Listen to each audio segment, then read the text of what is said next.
What is up, guys? Giants and I'm01 here with another FIFA 16 formation review / guide. We're going to be talking about the 4-2-3-1. If you guys have been following my videos, you guys know that the 4-2-3-1 second variation is my favorite formation in all of FIFA 16. Well, this one varies a little bit from that in that it has two center attacking mids extra instead of the left mid and the right mid, and that is in large portion why I think this formation is a little bit worse than the second variation of the same formation. But this is still an extremely solid formation. You should definitely check it out, especially when you're starting off in FIFA 16 Ultimate Team.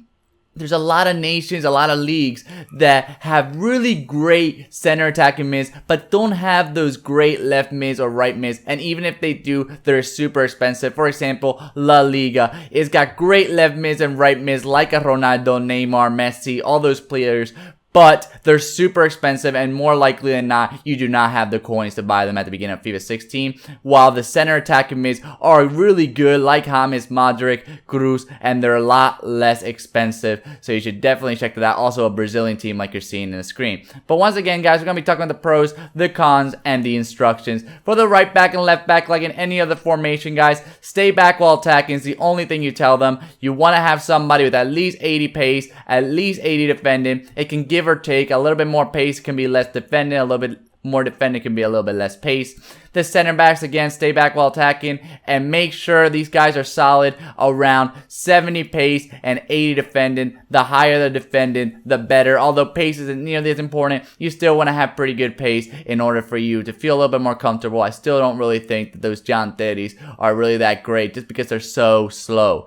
Then the goalkeeper, guys, you tell them most important stats on the goalkeeper are dive-in, reflexes, and positioning. Just make sure you get a good, solid goalkeeper that gives you good chemistry. Now, center defensive mid, this formation is so good on defense because it does have two center defensive mids. And like always, guys, when there are two center defensive mids, I like to have one that's more of a true center defensive mid. He's got really great defensive work rates, a really defensive mentality. He's got around 75-80 defending and then pretty good pace. But his main goal is to stay back and help out that back line. If you want to put pressure on a team, use that center defensive mid. The other one can be more of a true center mid. He has to have at least 70 defending so he can still help out on defense, but you want him to be a good all-around player like a Boateng, who's good at passing, defense, pace. He's got all the good stats. He can help out in the attack, but also help out in defense and really make you really versatile on both sides.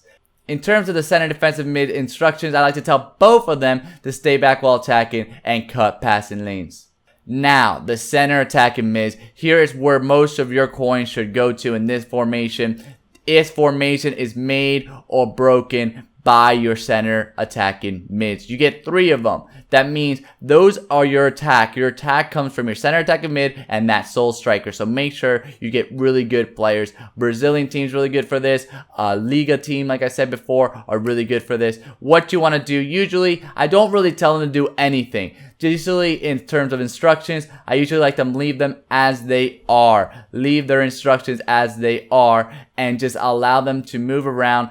Usually tell them to stay forward if I want to put an instruction on them just because I feel comfortable with my defense, with all those defenders. So I just tell them to stay forward, make sure that they don't waste stamina going back on the defense. That's usually, these type of players don't really have that great of defensive stats. And you really want to get the ball to them. The great part about this formation and one of the biggest pros is that you can really do ping pong passes. You can really pass the ball around there and it's really, really effective in that scenario. The striker, I like to tell him to stay central, be the target man. Usually he's going to be hanging around there right outside the penalty box. You want him, get him the ball in the center of the pitch, make some moves with him, pass it around, do some nice little tiki-taka passes. This is a great formation for tiki-taki. This is a great formation for good passing. The most important stat of your center attacking mids, of your striker, is passing. Passing, dribbling, and shooting. That way they can really take over the attack. You can really get them the ball, make them move around. Don't need to worry too much about pace. Definitely don't need to worry about defense or anything like that, or physical, really. Really, the most important ones are dribbling and passing by far, and then shooting as well, just because you want to get in there. Since they are going to be your form of attack, you want them to be able to make those shots. But that's basically it, guys.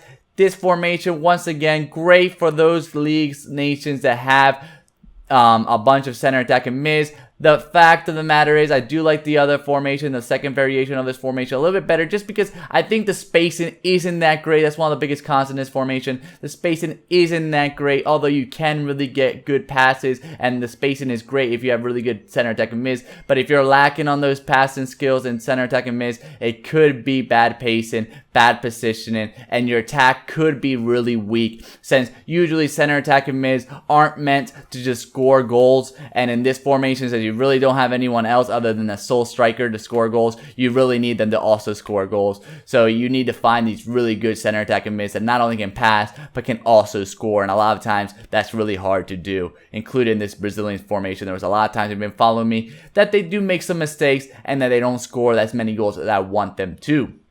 That's basically it, guys. I hope you guys liked this formation review. If you did, please leave a like, comment, and share with all your friends. Click on the top left if you want to see some of my tutorials. I got defending, passing, dribbling, you name it, I got it. Click on the top right if you want to see my Road to Division 1 tip series. On the bottom left if you want to see all my other formation reviews, including the 4-2-3-1 second variation, which is my favorite. And click on the bottom right to subscribe so you don't miss out on any future tutorials, formation reviews, or tip videos. Thank you guys so much for watching.